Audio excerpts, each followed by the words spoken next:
Coucou à tous, alors dans cette nouvelle vidéo, on va parler semis. Et oui, on espère tous récolter des légumes tout au long de l'année. Et pour ça, il faut bien semer. Et les saisons de l'automne et de l'hiver en font partie. Bon, je suis d'accord avec vous, les légumes d'hiver ne valent pas les légumes d'été. Mais bon, il faut bien se nourrir. Allez, je plaisante. Quoique... Allez, c'est parti.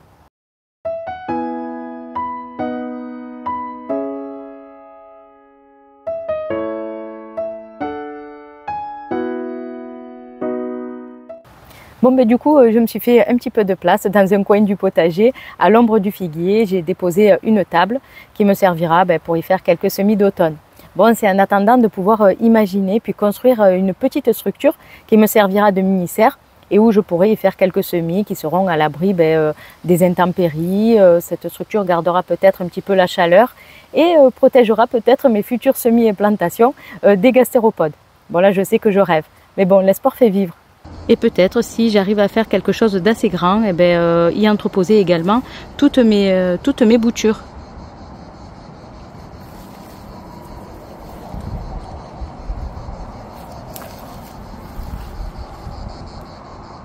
Je commence par semer du chou. Alors ici, c'est du chou petsai.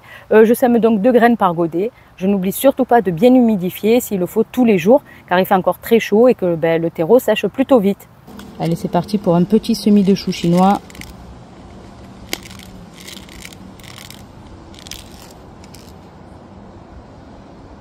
Du chou petsai.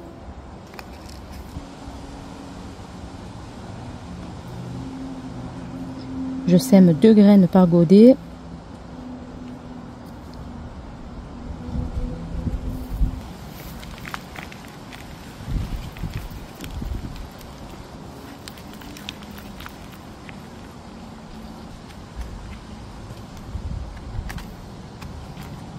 Je tasse légèrement.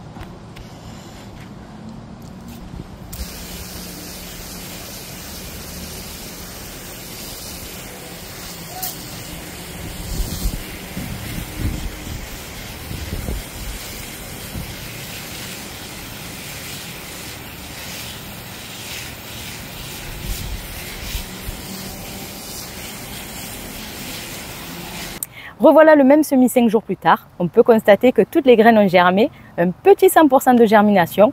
Eh bien, c'est dû à une température idéale puisque le semis se trouve à l'ombre des arbres et puis à un taux d'humidité parfait puisque j'arrose avec un vaporisateur. Et puis voilà ce que ça donne 5 jours plus tard, 2 graines par godet.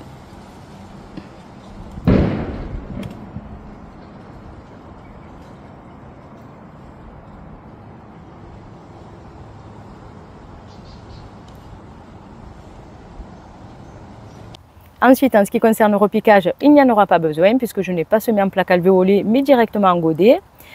Pour la plantation en pleine terre, je la fais en général 3 semaines après le semis, ce qui va donner fin septembre et ça tombe bien, plus besoin d'arrosage puisqu'en général on se retrouve en période pluvieuse avec la rosée, un bon taux d'humidité.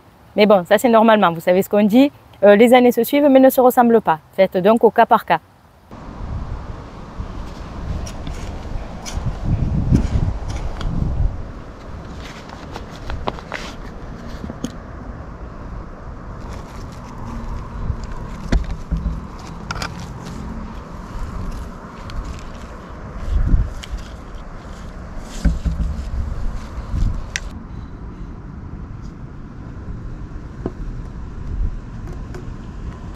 Semis numéro 2, le navet. Alors ici c'est du navet à col violet et comme c'est un légume racine, perso je ne vais pas le semer en godet justement pour éviter de déformer les racines après au moment de la plantation. Je vais donc préférer un semis directement en pleine terre et le challenge à ce moment-là sera d'avoir un max de graines qui germent puisque avant la levée, je vais avoir toutes les petites fourmis qui vont venir me les voler.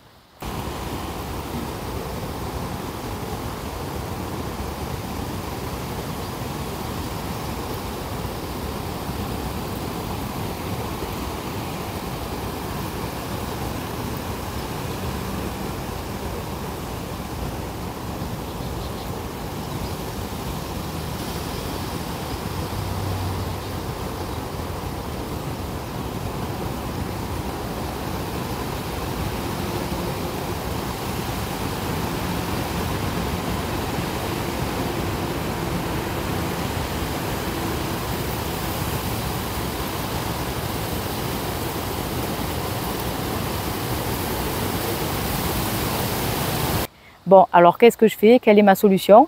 Eh bien, je vais semer plus dense, je vais semer une graine tous les centimètres, je referme le sillon, j'arrose et après, je vous dis bonne chance les potagistes.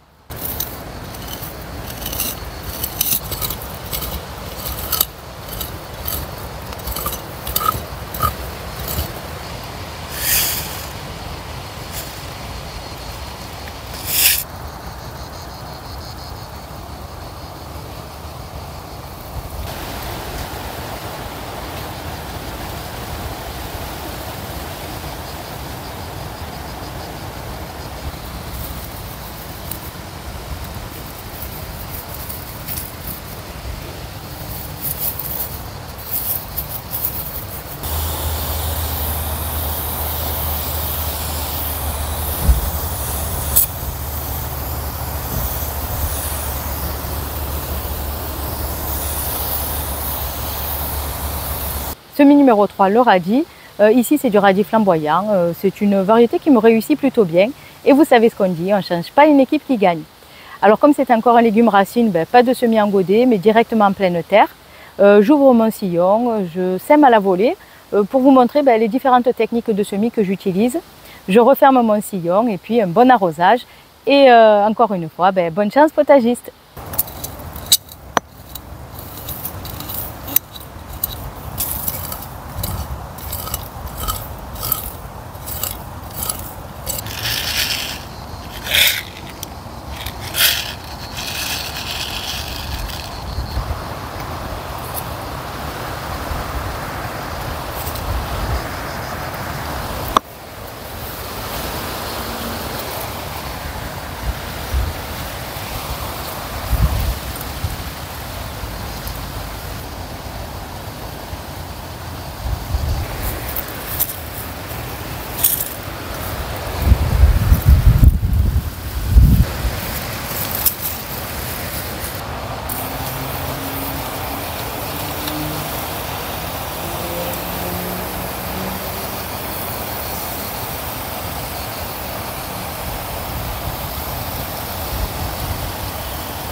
Allez, du coup, je voulais en profiter pour vous montrer où est-ce que je sème et où est-ce que je plante mes légumes d'hiver.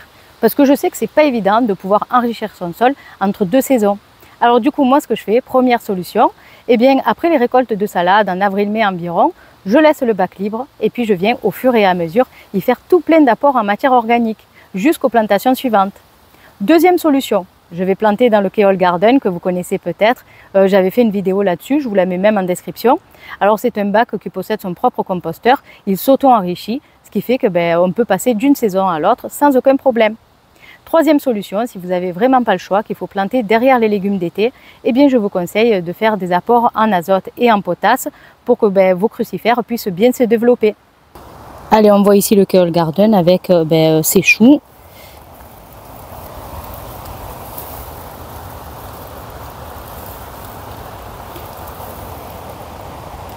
On peut encore voir des restes des plantations d'été, puisqu'ici un plant de poivron petit marseillais.